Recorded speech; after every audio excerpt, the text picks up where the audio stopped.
Hello everyone, I am Dr. Kanishka Kaushik. Welcome you all on Topper Stop. So this is part 7 of our super fast revision. देखिए चाहे paper कितना भी postpone क्यों ना हो जाए, हम अपनी रिवीजन को, अपनी तैयारी को नहीं छोड़ेंगे, क्योंकि एक रियल विनर जो है वो वही होता है जो आराम तब करता है जब उसको उसकी मंजिल मिल जाती है। आराम करने बैठेंगे तो हार जाएंगे। तो इस वजह से जिन्होंने रिवीजन नहीं करी थी वो अपनी रिवीजन करते रहिए। एक MCQ की बस ये वीडियो आया करेगी, उसके अलावा हम और कंटेंट कवर करेंगे। और उसी के साथ जो है जिन स्टूडेंट्स ने तैयारी नहीं की थी उनके लिए गोल्डन अपॉर्चुनिटी। आप ये समझिए कि भगवान ने बस आपको एक चांस दिया है कि आप अपना सपना पूरा कर सकते हैं। तो हार नहीं मानेंगे, क्वेश्चन प्रैक्टिस करेंगे, अच्छे से पढ़ाई करेंगे। और उसी के साथ मुझे कमेंट सेक्शन में ज़रूर बताइएगा कि आप जो है किस एग्जाम के लिए और प्रिपेयर कर रहे हैं, क्या हमारी फ्यूचर स्ट्रेटेजी आपके कंसर्न में बन सकती है। डू लेट मी नो, ताकि मैं उसी अकॉर्डिंग न्यू स्ट्रेटेजी बना सके सभी एग्जाम्स को लेके। तो चलिए अब वीडियो को शुरू करते हैं। तो फर्स्ट क्वेश्चन से शुरुआत करते हैं कि इसरो का जो शुक्रयान मिशन है उससे रिलेटेड दो स्टेटमेंट आपको दे रखी है। First, it is a mission to study Venus for more than 4 years and second, the satellite is plan to be launch on board GSLV Mk2 rocket के थ्री। फर्स्ट जो option आपके सामने वो है 1 only, B 2 only, C both 1 and 2, D neither 1, no 2। तो एक बार इसे अटेम्प्ट कीजिए। Okay done. तो सही ऑप्शन जो है वो आपका सी है, मतलब कि दोनों ही स्टेटमेंट आपकी सही है। ये वीनस को स्टडी करेगा 4 साल के लिए और इसका जो साइंटिफिक ऑब्जेक्टिव है वो ये है कि जो भी शैलो सब सरफेस है वीनस का और जो सरफेस प्रोसेसेस है उनको इन्वेस्टिगेट करना, और इसी रॉकेट के थ्रू ये होगा। Next question is reference to the national crisis management committee consider the following statement. First, it is a top level decision making with respect to the disaster management and second, the chairperson of the committee is the home minister. Options are A 1 only, B 2 only, C both 1 and 2, D neither 1, no 2। तो एक बार इसे attempt कीजिए। Okay done. तो सही option जो है वो आपका 1 only हो जाएगा, मतलब कि ये वाली सही है, चेयरपर्सन होम मिनिस्टर होते हैं। ये वाली स्टेटमेंट आपको गलत दे रखी है। यहाँ पे जो मेजर क्राइसिस से जो है डीलिंग की जाती है, क्योंकि यहाँ पे जितना भी डिसीजन मेकिंग होता है डिजास्टर मैनेजमेंट का वो इनके थ्रू ही बनाया जाता है। Next question is Lachit Borphukan was a commander of which among the following kingdom. ये मैंने पर्सनैलिटी न्यूज में कवर कर रखा है और आपको अच्छे से करने हैं ये वाले question. A is Travancore kingdom, B is Ahom kingdom, C is Kamata kingdom and D is Pandya dynasty. तो बड़ी सा टाइम कीजिए। Okay done. तो सही ऑप्शन जो है वो आपका अहोम किंगडम है। ये अहोम किंगडम के जो थे कमांडर थे, इनका जो लीडरशिप था वो बैटल ऑफ सारेघाट के अंदर देखने को मिला था 1671 के अंदर, जो कि ब्रह्मपुत्रा इन गुवाहाटी के अंदर लड़ा गया था। Next question with reference to the Poshan Abhiyan consider the following statement. First, it aims to reduce the stunting by 2% a year among children। Second, wasting children is not under its target. Third, the targets under the scheme are to be achieve by 2030। तो first option आपके सामने 1 and 2, B 2 and 3, C 1 only and D is 3 only। तो एक बार इसे attempt कीजिए।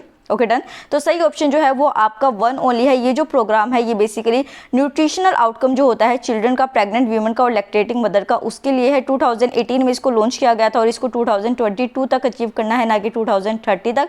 और ये जो है स्टडिंग और वेस्टिंग को 2% a year रिड्यूस करेगा और उसी के साथ अनीमिया को 3% a year रिड्यूस करेगा। Next question is consider the following statement with regard to the negative yield bond. First is these are डेब्ट instrument that offer to pay the investor a maturity amount lower than the purchase price of the bond, and second is in this investor pay interest to the borrower to keep their money with them। options are A 1 only, B 2 only, C both 1 and 2, D neither 1, no 2। एक बार इसे attempt कीजिए। Okay done. तो सही option जो है वो आपका सी हो जाएगा। दोनों ही स्टेटमेंट जो है वो आपकी सही है नेगेटिव यील्ड बोन से रिलेटेड। और उसके अलावा ये जो है ये थोड़ी सी एक्सप्लेनेशन है जो कि सेंट्रल गवर्नमेंट बैंक और या फिर जो गवर्नमेंट होती है उसके थ्रू यहाँ पे मतलब कि इन्वेस्टमेंट कराई जाती है। Next is juice jacking recently seen in the relates to. तो ये न्यूज से में जूस जैकिंग जो वर्ड आता है उससे रिलेटेड आपको बताना है। A is organic farming technique, B is summer drink initiative by the central government, C a malware and D is cryptocurrency. तो एक बार इसे अटेम्प्ट कीजिए। Okay done. तो सी ऑप्शन जो है मालवेयर से रिलेटेड है। ये जो अभी पिछले साल कोरोना की वेव आई थी तो उस टाइम में मालवेयर ये फैला हुआ था, तो करंट अफेयर में ये बहुत ज्यादा था। Next is women business and the law index 2020 recently release by which among the following. A is world economic forum, B is world bank, C is UNDP and D is global fund for women. Okay done. तो यहाँ पे B option जो है वो आपका world bank सही option हो जाएगा। इसको वर्ल्ड बैंक के थ्रू रिलीज किया जाता है। 190 इकोनॉमीज जो है उसको एनालिसिस किया जाता है कि लॉज और रेगुलेशंस कैसी है वहाँ पे वीमेंस इकोनॉमिक इंक्लूजन को लेके, और ये सारे इंडिकेटर्स जो है उसके अंदर इंक्लूड किए जाते हैं। टोटल 8 होते हैं। Next question is which among the following statement is true with regard to the connecting land sometimes same in the news. It is a loan given by cooperative bank, B, it is a situation where NPAs are written off by banks and provide new loans for the same person. C, it is a situation where the promoter of a bank is also a borrower and D, it is a situation where the government takes loan from the private bank। तो एक बार इसे attempt कीजिए। Okay done. तो सही option जो है वो आपका सी हो जाएगा। देखिए कोऑपरेटिव लेंडिंग जो कंडक्टिव लेंडिंग होती है उसमें बेसिकली क्या होता है कि सिचुएशन होती है जिसमें कि जो प्रोमोटर होता है बैंक का वो उसका बोरोवर भी होता है। ये मैंने आपको करंट अफेयर में अच्छे से समझा रखा है, तो इस वजह से मैं अगेन इसको एक्सप्लेन नहीं कर रही हूँ, आप इसको एक बार रीड कर लीजिए। Next is which among the following is are effects if the fiscal deficit ratio is too high. First is a lesser amount of money left in the market for private entrepreneurs to borrow. Second, higher borrowing by the government. Third, higher interest rate in the economy. Options are 1 and 2 only, B 1 and 3, C 2 only, D 1 2 3। तो एक बार time कीजिए। Okay done. तो सही option जो है वो आपका तीनों ही स्टेटमेंट जो है वो यहाँ पे सही दे रखी है। उसी से रिलेटेड एक दो एक्स्ट्रा पॉइंट जो यहाँ पे हैं एक्सप्लेनेशन में आप उनको देख सकते हैं। Next question is development the support services to the state for infrastructure project that is DSSS often seen in the news is implemented by which among the following? Last question of today. A is Ministry of Finance, B is Niti Aayog, C is National Investment and Infrastructure Fund and D is Ministry of Commerce and Industry। तो एक बार इसे time कीजिए।